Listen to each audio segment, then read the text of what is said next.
అందరికీ నమస్కారం. ఛానల్కు తిరిగి స్వాగతం. ఈరోజు మనం జమ్మూ కశ్మీర్లోని ప్రఖ్యాత పర్యాటక ప్రాంతం, సహజ సౌందర్యానికి పెట్టింది పేరైన పహల్గాంలో జరిగిన ఒక అత్యంత విషాదకరమైన, తీవ్ర కలకలం రేపిన వార్త గురించి మాట్లాడుకుందాం. 2019 తర్వాత ఈ ప్రాంతంలో జరిగిన అత్యంత దారుణమైన దాడుల్లో ఇది ఒకటి. అసలేం జరిగింది, దీని వెనుక ఎవరున్నారు, ప్రస్తుతం ఎలాంటి చర్యలు తీసుకుంటున్నారు అనే వివరాలు ఇప్పుడు చూద్దాం. మంగళవారం మధ్యాహ్నం మినీ స్విట్జర్లాండ్ అని పిలిచే పహల్గాం సమీపంలోని అందమైన బైసరన్ వ్యాలీలో ఈ ఘోరం జరిగింది. పర్యాటకులు అక్కడి ప్రశాంత వాతావరణాన్ని ఆస్వాదిస్తూ గుర్రపు స్వారీలు చేస్తుండగా ఉగ్రవాదులు విరుచుకుపడ్డారు. అది మధ్యాహ్నం సమయం, సుమారు 1:30 నుంచి 2:30 గంటల మధ్య ఉంటుంది. అప్పుడే 4 నుంచి 6 వ్యక్తులు సడన్ గా ప్రత్యక్షమయ్యారు. వాళ్ళు అచ్చం మన ఆర్మీ సైనికుల్లాగే డ్రెస్సులు వేసుకుని ఉన్నారు. చుట్టూ ఉన్న దట్టమైన పైన్ అడవుల్లోంచి వాళ్ళు ఒక్కసారిగా బయటకు దూసుకొచ్చారని ప్రత్యక్ష సాక్షులు చెబుతున్నారు. ఈ దాడి జరిగిన బైసరన్ ప్రాంతం పహల్గాం ఊరికి కొంచెం దూరం, సుమారు 7 కిలోమీటర్లు ఉంటుంది. అక్కడికి చేరుకోవాలంటే బస్సులు, కార్లు వెళ్లవు. కేవలం నడిచి వెళ్లడం లేదా గుర్రం మీద స్వారీ చేసుకుంటూ వెళ్లడం, ఈ 2 మార్గాలే ఉన్నాయి. ఉగ్రవాదులు పర్యాటకుల గుంపుపై విచక్షణారహితంగా కాల్పులు జరిపారు. దీంతో ఒక్కసారిగా అక్కడ భయానక వాతావరణం నెలకొంది. అందరూ ప్రాణభయంతో పరుగులు తీశారు. బతికి బయటపడిన వారు చెప్పిన వివరాలు మరింత కలచివేస్తున్నాయి. దాడి చేసిన ఉగ్రవాదులు బాధితులను వారి మతం ఆధారంగా గుర్తించి టార్గెట్ చేశారని వారు తెలిపారు. బాధితులను గుర్తించిన తరువాత అతి సమీపం నుంచి కాల్పులు జరిపారని తెలుస్తోంది. ఉగ్రవాదులు ఆర్మీ దుస్తుల్లో ఉండటంతో మొదట వారు ఎవరో గుర్తించడంలో అయోమయం నెలకొంది. దీంతో వారు టెర్రరిస్టులని గ్రహించేలోపే జరగాల్సిన నష్టం జరిగిపోయింది. సుదీర్ఘంగా కాల్పుల శబ్దం వినిపించిందని, ప్రాణాలు కాపాడుకోవడానికి అందరూ చెల్లాచెదురయ్యారని ప్రత్యక్ష సాక్షులు తెలిపారు. ఈ దాడిలో మృతుల సంఖ్యపై ప్రాథమిక నివేదికల్లో చిన్న తేడాలున్నా దాదాపు 26 నుంచి 28 మంది అమాయకులు ప్రాణాలు కోల్పోయారని తెలుస్తోంది. ప్రశాంతంగా విహారయాత్రకు వచ్చిన వారు ఈ దాడిలో బలయ్యారు. వీరిలో ఇటీవలే ఏప్రిల్ 16న వివాహం చేసుకున్న నేవీ అధికారి వినయ్ నర్వాల్, అలాగే నేపాల్, యుఏఈకి చెందిన 2 విదేశీయులు కూడా ఉన్నారు. ఇంతకీ ఈ దారుణానికి పాల్పడింది ఎవరు? తెరపైకి TRF, తెర వెనుక లీటీ, ది రెసిస్టెన్స్ ఫ్రంట్. TRF అనే పెద్దగా పరిచయం లేని ఉగ్రవాద సంస్థ ఈ దాడికి బాధ్యత వహిస్తున్నట్లు ప్రకటించింది. అయితే ఇది పాకిస్తాన్ కేంద్రంగా పనిచేసే లష్కరే తోయిబా, ఎలీటికు అనుబంధ సంస్థ, ప్రాక్సీ అని నిఘా వర్గాలు బలంగా నమ్ముతున్నాయి.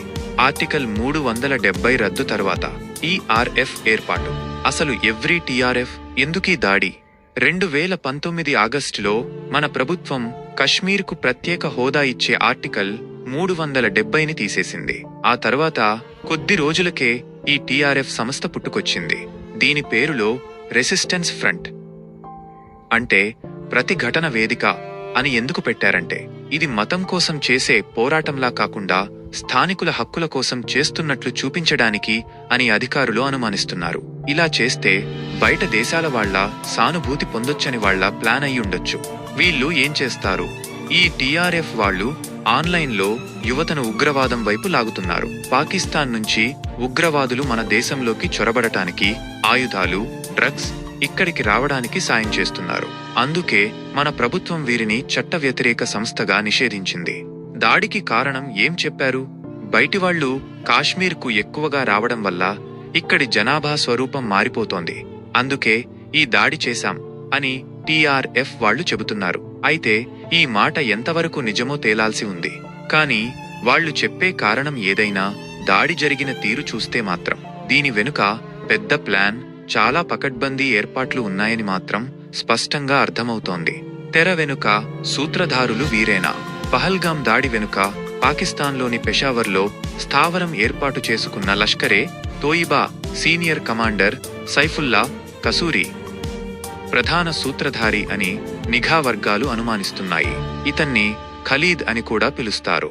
కసూరి లష్కరే తోయిబా వ్యవస్థాపకుడు హఫీజ్ సయీద్కు అత్యంత సన్నిహితుడని, జ్యూడి దాని రాజకీయ విభాగం MMLతో సంబంధాలున్నాయని సమాచారం.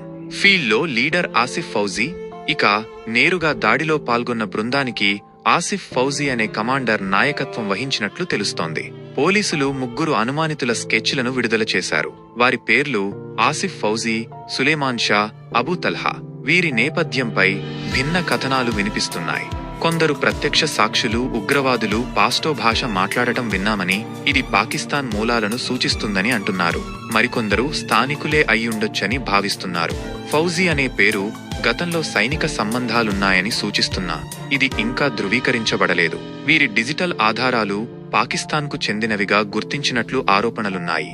దాడికి ముందు రెచ్చగొట్టే ప్రసంగాలు. ఇక్కడ మరో ముఖ్యమైన విషయం గమనించాలి. ఈ పహల్గాం దాడి జరగడానికి కొద్ది రోజుల ముందే పాకిస్తాన్లో 2 అనుమానాస్పద ప్రసంగాలు జరిగాయి. 1. Pakistan army chief Asim Munir. ఆయన తన ప్రసంగంలో హిందూ ముస్లింల మధ్య చాలా తేడాలున్నాయని మాట్లాడారు. 2ది లష్కరే తోయిబా కమాండర్ అబూ మూసా. ఇతను పాక్ ఆక్రమిత కశ్మీర్లో జరిగిన ఒక మీటింగ్లో మాట్లాడాడు. కశ్మీర్లో జిహాద్ అంటే మతయుద్ధం చెయ్యాలి, రక్తం పారాలి అని పిలుపునిచ్చాడు. ఈ 2 ప్రసంగాలే పహల్గాం దాడికి ముందు ఉగ్రవాదులను రెచ్చగొట్టి ఉండొచ్చని, లేదా దాడి చేయడానికి వారికి ఇదొక సిగ్నల్ అయి ఉండొచ్చని కొన్ని రిపోర్టులు అనుమానిస్తున్నాయి. పక్కా ప్లాన్. పాక్ ఐఎస్ఐ హస్తముందా? కశ్మీర్లో పనిచేసిన అనుభవమున్న retired major general Yash Mor వంటి రక్షణ రంగ నిపుణులు ఈ దాడి జరిగిన తీరు అత్యంత పకడ్బందీగా ఉందని నొక్కి చెబుతున్నారు. ఇంతటి ప్రణాళిక, సమన్వయం, ఎన్క్రిప్టెడ్ కమ్యూనికేషన్స్ వంటి అత్యాధునిక పరికరాలు, ఆయుధ శిక్షణ, దాడి చేసి పర్వత ప్రాంతాల్లోకి తప్పించుకోవడానికి అవసరమైన శారీరక దారుఢ్యం, ఇవన్నీ చూస్తుంటే దీని వెనుక ప్రొఫెషనల్ మిలిటరీ స్థాయి శిక్షణ, బలమైన లాజిస్టిక్స్ మద్దతు ఉన్నాయని స్పష్టంగా తెలుస్తోందని ఆయన అభిప్రాయపడ్డారు.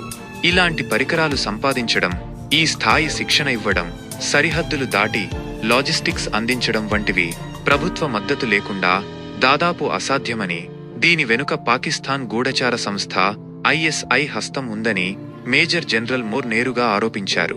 పాకిస్తాన్ ఆర్మీకి చెందిన రెగ్యులర్ సైనికులే నేరుగా పాల్గొన్నారా అని చెప్పడం కష్టమే అయినా మాజీ సైనికులు లేదా ప్రత్యేక శిక్షణ పొందిన జిహాదీలు అయి ఉండవచ్చని ఆయన సూచించారు. కీలకం కానున్న హ్యూమింట్.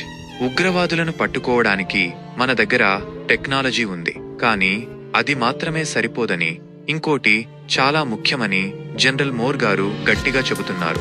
అదేంటంటే మనుషుల ద్వారా సమాచారం సేకరించడం. దీన్నే ఇంగ్లీషులో హ్యూమింట్ అంటారు. అంటే ఎలా?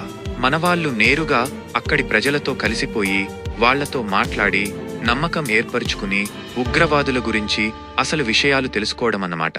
టెక్నాలజీకి దొరకని విషయాలు కూడా ఇలా మనుషుల ద్వారా తెలుసుకోవచ్చు. ఇది చాలా పవర్ఫుల్ పద్ధతి. కానీ ఓ సమస్య ఉంది. ఇలా మనకు నమ్మకంగా సమాచారమిచ్చే వాళ్లను తయారు చేసుకోవడానికి చాలా సమయం పడుతుంది. వాళ్లకు మన మీద పూర్తి నమ్మకం కుదరాలి. అది అంత తేలిక కాదు అని కూడా జనరల్ మోర్ గుర్తు చేశారు. భద్రతా బలగాలు అప్రమత్తం. కొనసాగుతున్న వేట. దాడి జరిగిన వెంటనే భద్రతా బలగాలు ఉగ్రవాదుల కోసం భారీ వేట ప్రారంభించాయి. Jammu Kashmir police chief V K Birdi సమగ్ర దర్యాప్తు జరుగుతోందని ధృవీకరించారు. ప్రాంతమంతటా భద్రతను గణనీయంగా పెంచారు.